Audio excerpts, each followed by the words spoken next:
এই যে এখানে আমরা খাবার খাবো, দেখছেন এখানে বিছানো হয়েছে, এটা হচ্ছে আনোয়ারের জন্য। আর ওই যে ওইখানে হচ্ছে আমাদের এই খাবার দাবার যে বানানো হয়েছে সেটা সর্বপ্রথম বিছেছিলাম। আর এটা এটা হচ্ছে এখানে আমরা শুয়েছিলাম এতক্ষণ, আর এইটার মধ্যে হবে খাবার। আর আমরা যেই পাথরের উপরে ছিলাম ওইটা ওইখানে ওই পাশে, এই পাথরটার পরে ওইখানে আবার পানি। এই যে সালাদ, দেখেন সালাদ এসে পড়ছে।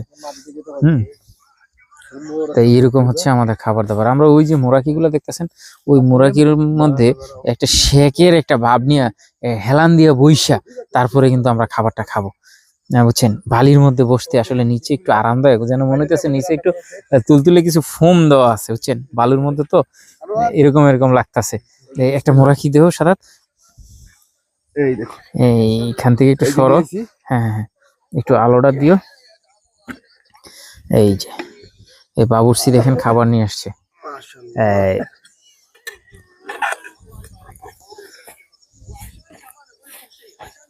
ঢেলে দিলাম। হ্যাঁ হ্যাঁ ঢেলে দেন, ঢেলে দেন, ঢেলে দিয়ে দেন, সমস্যা নেই। ঢেলে দিতেছি। খাবার রে, ওয়াও, অসাধারণ অসাধারণ। ভাই আমার ওই ছোট্ট মোবাইলটা নেন তো,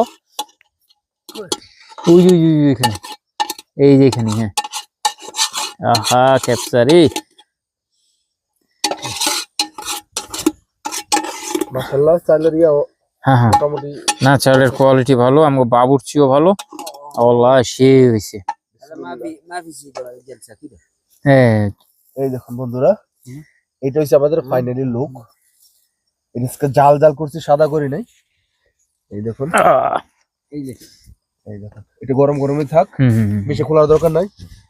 ওকে আনোয়ার, বিল্লাহ জরব সব শুধু গরুর মাংসগুলো দেখা যাইতেছে, দেখেন। ওকে অবস্থা, আলহামদুলিল্লাহ।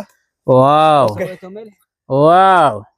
আনোয়ার, হ্যাঁ আনোয়ার বললি কি দা, ও মাই, হ্যাঁ ও মাই গান্দিস। এটা হচ্ছে আনোয়ারের ডায়লগ, বুঝছেন। আপনাদেরকে কিন্তু আমি বলে দিলাম এটা, ও মাই গান্দিস, এটা হচ্ছে আনোয়ারের ডায়লগ।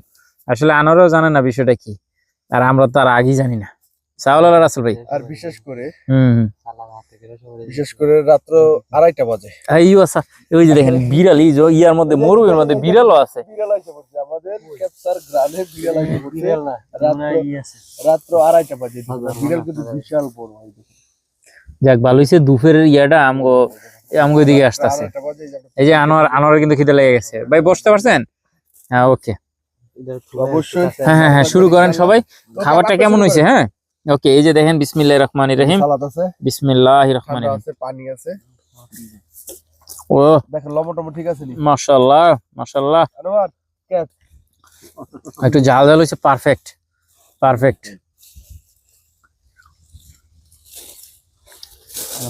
মাশাআল্লাহ। ওকে ঠিক আছে, সবাই ভালো থাকবেন ইনশাআল্লাহ। আসবো আবার আগামী বৃহস্পতিবার ইনশাআল্লাহ আমরা এখানে আসবো। ওই যে দেখেন ওইখানে আমাদের ধূপও জ্বলতেছে, মজলিস। আর একটা ভাই একটা পানি নিয়ে আসেন, পানির যে ইয়ার একটা পানি ফালাই দিয়া কাটালন, কাটটা দাঁড়া দেন। ওই আরেকজনে ওই যে জালের জন্য আপনার ওই আসির খেতে যেতেছে ঠান্ডা হামদিয়াত, ওরা তো আবার জাল কম খায়। এই কেউ আসত জিন্নি মিন্নি, কেউ আসত থাকলে আবো ফাদ্দল ফাদ্দল মা সাওয়া সাওয়া। এই বিড়ালে এত জঙ্গল ইয়ার ভিতরে মরুভূমির মধ্যে বিড়াল এলো কই থেকে? না এটা পিকনিক স্পট না, লোকজন থাকে। বিড়াল না আমি বলতেছি যদি জিন্নি মিন্নি কেউ থাকো আয়সা বসতে পারো, আমাদের কোনো বাধা নাই। ফাদ্দল মা সাওয়া সাওয়া। না আনোয়ারকে বললাম যে আনোয়ার, যদি পিছনে না 4-5টা জিন এসে দাঁড়ায় তুই কি দৌড় দিবি? আনোয়ার কইতেছে না, আমি এটা দইরা নিয়ে আমার দোকানে নিয়ে কাম লাগাম, কাম করবো এদের মধ্যে। হ্যাঁ বুঝছেন।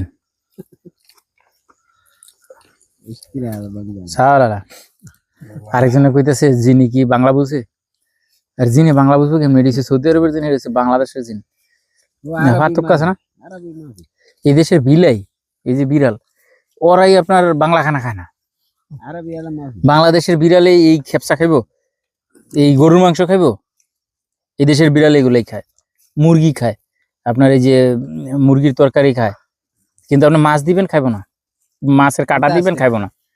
তাইলে এটা বুঝতে হইব যে বাংলাদেশের বিড়াল আর এই দেশের বিড়ালের মধ্যে পার্থক্য আছে। তো বাংলাদেশের জিন আর এই দেশের জিনের মধ্যে পার্থক্য আছে।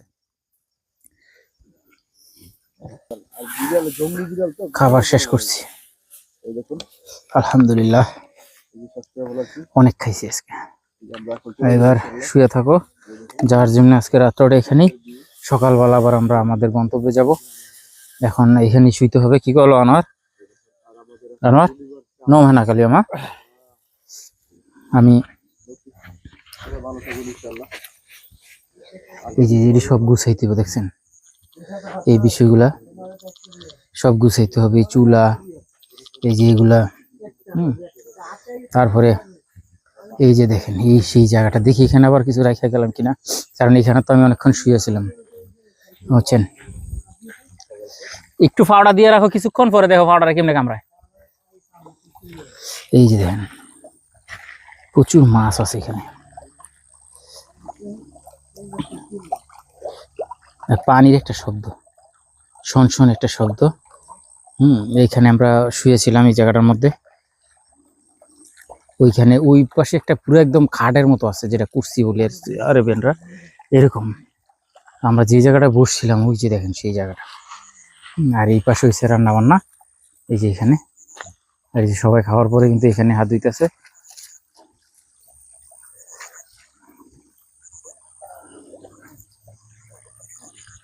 তো এখন আমাদের যাইতে হবে দিক দিয়ে, এই জঙ্গল থেকে এখন বাইর হব। তবে এখন না, এখন শুবো একটু, এখানে রেস্ট করব, তারপরে যেতে যেতে কয়টা বাজে জানি না, হয়তো ফজরের আজান দিলে যাব, কারণ এখন তো প্রায় 3টা বাজেই, হয়তো আর কিছুক্ষণ থাকতে হবে। খানাটা বেশি হয়ে গেছে, একটু শুইতে হবে। এই যে এখানে ধূপ জ্বলতেছে, এটা হচ্ছে আমার শোয়ার জায়গা, শুয়ে নিই আগে একটু। আল্লাহু আকবার। মাঝে মাঝে মাথা ঘুরান কেমনে তো এটা বোঝার দরকার লাগে। এই যে দেখেন আমরা, হ্যাঁ আমরা কিন্তু এখন ফেরত যাইতেছি। আর ওই যে দেখেন ওই পাশে গ্রুপ আর একটা আছে, দেখেন কি একটা অবস্থা। হ্যাঁ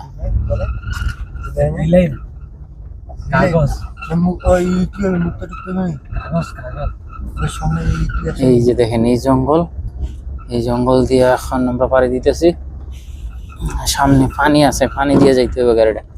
ওইখানে গাড়ির এই সঙ্গে আমার একটা পুরো ঘুরুন্টি মারছিল গাড়িটা, পানি একটু বেশি তো স্পিডে গেছিল, আমার গাড়িটা ঘুরে গেছিল। এই যে খেজুর গাছ, এই এখন আমরা একটা রাস্তা পাইছি। এই যে দেখেন এখানে পানি, ওই যে দেখেন কত বড় বড় বক যাইতেছে। এই যে এখানে পানি,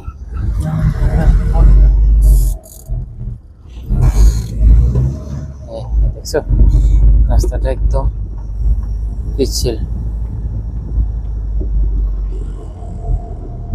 ওই পাশে গাড়ি আছে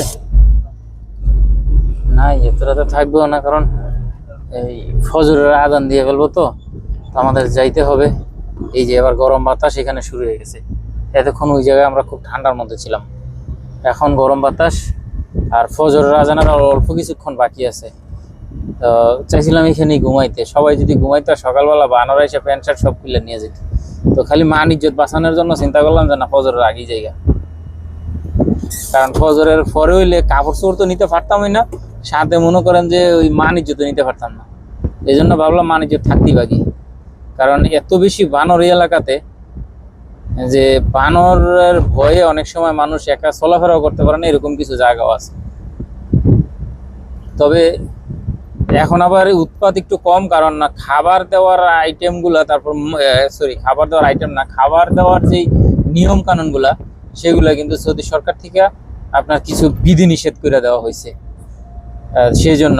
আর ময়লা ফালানোর যে বিষয়গুলা, সেই বিষয়গুলো অনেক দূর দূরান্তে করা হয়েছে। আগে কিন্তু যেখানে সেখানে ফালাইতে পারছে, এখন ফালাইতে পারে না। এখন নির্দিষ্ট একটা জায়গাতে দূরে কোথাও, যেমন একটা সিটি কর্পোরেশনের ভিতরে অনেক দূরে একটা জায়গা থাকে শুধু। আর আগে একটা সিটি কর্পোরেশনের ভিতরে কয়েকটা জায়গা থাকতো, সেখানে ময়লা ফালাইতো। তো সেই জন্য বানরের সংখ্যাটা খুব বেশি দেখা যায়, আর এখন এত একটা বেশি দেখা যায় না। আগে যেমন ময়লাগুলো নিত সকাল 6টা-7টার দিকে, এখন মনে করেন যে ফজরের আগেই ময়লাগুলো নিয়ে যায়। সেই জন্য বানর তেমন খাবার পায় না, এই জন্য এলাকা কিছু কিছু বানর আর কি, মানে আগে তো থাকতো প্রচুর পরিমাণে, এখন অল্প কিছু বানর দেখা যায়। তাতে বোঝা যায় যে অধিকাংশ বানরই এলাকা ছেড়ে দিছে, মানে যে জায়গায় ময়লাগুলো ফালায় হয়তো ওই দিয়ে গেছে গা, এই এলাকাগুলো ছেড়ে দিচ্ছে। তারপরেও যে পরিমাণে আছে প্রচুর। তো আমাদের সাথে যে আনোয়ার আর রাসেল ভাই হেরা ছিল, হেরা পিছনে আসতেছে, হ্যাঁ জন্য আমি একটু আস্তে ধীরে যাইতেছি। দেখি হেরাও আসুক, তাহলে একসাথে যাওয়া যায়। যে নিশ্চয়ই বদলা নিবে কোনো কিছুর একটা, বদলা নেওয়ার জন্য। আসলে ওইটা দেখার সময় আমাদের এই মুহূর্তে নাই। ওই যে দেখেন, ওই আবার কেউ কেউ করে কুত্তা, যে কুত্তার মতো কেউ কেউ শুরু করে দিছে। দেখছেন কি সুন্দর বসার জায়গা, সারা রাত্র বসে এখানে আড্ডা মারছে। এখন ফজরের সময় হয়েছে তো চলে গেছে। চার দোকানের আড্ডা কিন্তু সৌদি আরবে শুরু হয়ে গেছে, আগে এগুলো ছিল না। এখন কিন্তু নতুন করে এগুলো দেখা যাইতেছে, ছোট ছোট চার দোকানের মধ্যে অনেক আড্ডা হয়। যেটা আমি তো প্রায় 2006 সালের মার্চের 6 তারিখ আসছি সৌদি আরব সর্বপ্রথম। তো তখন কিন্তু এরকম ছিল না পরিবেশ, দোকানে পাটে কেউ আড্ডা মারতো না। যার যেটা দরকার আসতো 2 মিনিট 1 মিনিটের মধ্যে আবার চলে যেত, কিংবা বড় বড় শপিং মল গুলাতে, শপিং মল ছিল না তখন, তবে কিছু কিছু বড় বড় দোকান ছিল যেগুলো সাংসারিক বাজার টাজার করতো। তখন কিন্তু ওইটার মধ্যে একটু সময় দিত, কিন্তু কাজে অকাজে না। আর এখন ছোট ছোট প্রচুর চার দোকান, কফি শপ, কফি হাউস গুলা, মানে কি বলবো, এখন এত একটা ভিড় হয়। আর কফির দাম যতই রাখুক, তারা কিন্তু এটা খাবেই আর বসে ওইখানে গল্প গুজব করবি, মানে যেটা আমরা বলি আড্ডা দেওয়া আর কি। তো এগুলো নতুন করে কিন্তু সৌদি আরবে দেখা যাইতেছে। এই সমস্যাটা কি অবসাদ হয়েছে নাকি? ওরা তো অনেক দূরই। পুরা দেখেন যেমন শান্ত দুনিয়া, কারণ ফজরের আগ মুহূর্তে সবাই গভীর ঘুমে আচ্ছন্ন না মগ্ন, সেটাই তো বলতে পারবো না, আচ্ছন্ন বলে না মগ্ন বলে, যাই হোক গভীর ঘুমে আছে সবাই। এই যে অবশেষে আমরা আইসা পড়ছি আমাদের মার্কেটে। আবার কি পিছনে একটা গাড়ি আছে, যাও যাও, আগে যাবো, সমস্যা নাই। একদম ফাঁকা ফাঁকা বাড়ি, বাবার একটু পরে ফজরের পর পর আবার সবাই বাড়িব যার যার রিজিকের উদ্দেশ্যে দৌড়ঝাঁপ শুরু হয়ে যাবে। তবে জুম্মা দিন তো আজকে তেমন একটাও থাকবো না, কারণ সবকিছু তো বন্ধ। মসজিদ, মাদ্রাসা, স্কুল, কলেজ, মসজিদ না সরি, আস্তাগফিরুল্লাহ, এটা খুবই খারাপ কথা যে মসজিদ তো বন্ধ থাকে না। মসজিদ তো সময় মতো সবসময় কিয়ামতের আগ পর্যন্ত চালু থাকবে ইনশাআল্লাহ। এই যে দেখেন তেলের পাম্প গুলা সব ফাঁকা। কোনটা? না না, এটা 24 ঘন্টা, এই মানে শাড়িগুলো 24 ঘন্টা চালু থাকে। আমরা এখন এই মার্কেট থেকে ভিতরে ঢুকে গেলাম গ্রামের রাস্তায়, এই সামনেই আমাদের বাসা।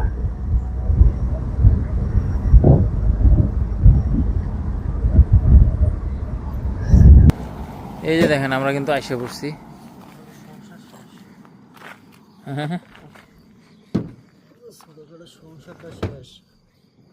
দেখ মোরা কি এগুলো আমি দোকানে নামালাম,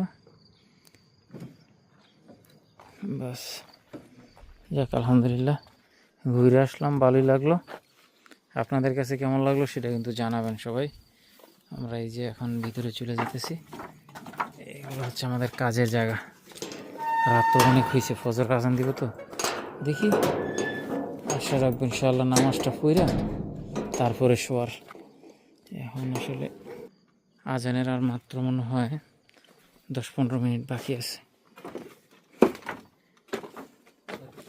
হ্যাঁ, আর কিছু নেই, যাও শুয়ে পড়ো।